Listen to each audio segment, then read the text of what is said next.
Hey, container gardeners. So it's about 6:40 in the morning. It's a Saturday, and I'm out in my barn. I'm taking care of all my fish, and I wanted to show you guys something that it helps me a lot with water changes. What I've had a lot of trouble with over the I've been keeping fish 4 years now, and what I've had a lot of trouble with is I will put the hose in the tank to refill it, and then I walk off. And I always forget it, and I've flooded the barn so many times. Well, my solution has been putting in float valves for refilling the water. And a float valve is like what you'd find on a toilet. Once the water height gets to a certain level, then the refilling stops. So let me show you what I got on this tank. Here's my breeding group of Solosi, but you can see I got the float valve in there, and they work like this. It's a real cool way to do it. Most of the time you'd think, well, a float valve would have to come in the side of the tank like a bulkhead or something, but I found that if you angle your float like this, then it also works on shutting the valve off. Let me give you a little example of kind of what I'm talking about. So, here would be your float valve, and normally they'd be oriented like this through the side of the tank, and when the water rises, the float shuts the water off. But I wanted mine installed like this, and then you have to take that float and angle it out this way. Let me show you why I've done it like that.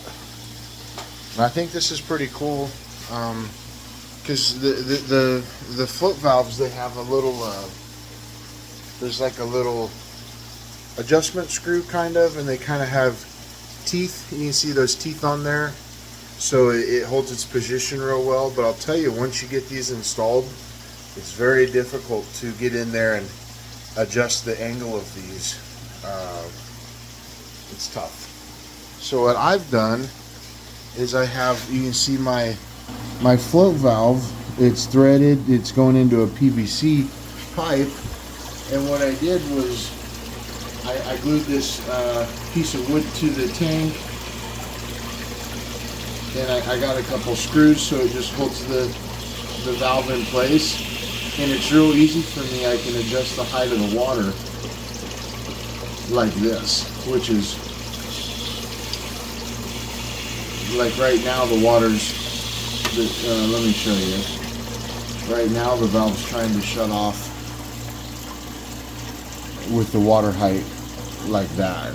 This is pretty low. I think it's pretty low. I want that water up a couple more inches. So what I'll do is, this is real fine tuning. You can just slide it up, and if depending on how you set your pipe up here, you can have a pretty good adjustment going on there. So we'll try that and come back in a bit. Well, let me tell you something else about this. Is my well water temps are, it's about 65 degrees year round, and you see these water temps on this tank are 72. That's what the little sensor's reading. You can see it right there by the heater. So I can judge a water change, how much of a water change I do based on the temperature change. If I have 76 degree water, and let's say I have 74 degree water, and I do a 50% water change. I drain the tank down halfway and let the float valve refill it. Well, I'll know it's a 50% water change because the temp will be right in between the well water temp and the starting temp. So that would be like a 74 and a 64 degree water. Well, that would be 69 degrees. So that's how you know how much of a water change you get, as long as your water changes pretty quick. Because if you just drip water into your tank after you drain it, well, it's not going to. It's going to heat back up before it can get cooled off from the water. But I judge what percent of water changes I do based on the change in the temperature. So I just woke up, but I'm out here doing a little bit of a water change, and I had this style of a float valve before. These were really cool, but I think the snails get in there, and it was really nice. You see that little plastic square in there, all the water would come out there, and it would spray straight down into the tank, straight in, which is cool. I almost prefer that. You see how this is spraying water all over, and if you look, maybe you could see a little bit of water coming out the top. It happens.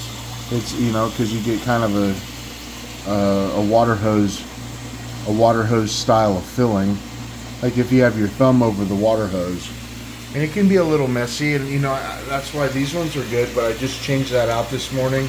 It was not refilling, and I suspect it's because snails had gotten in.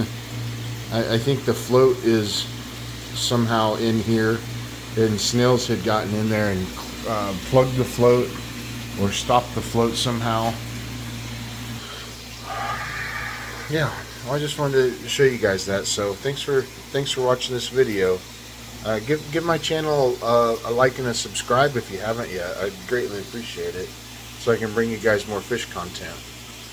Alright, have a good one. Bye.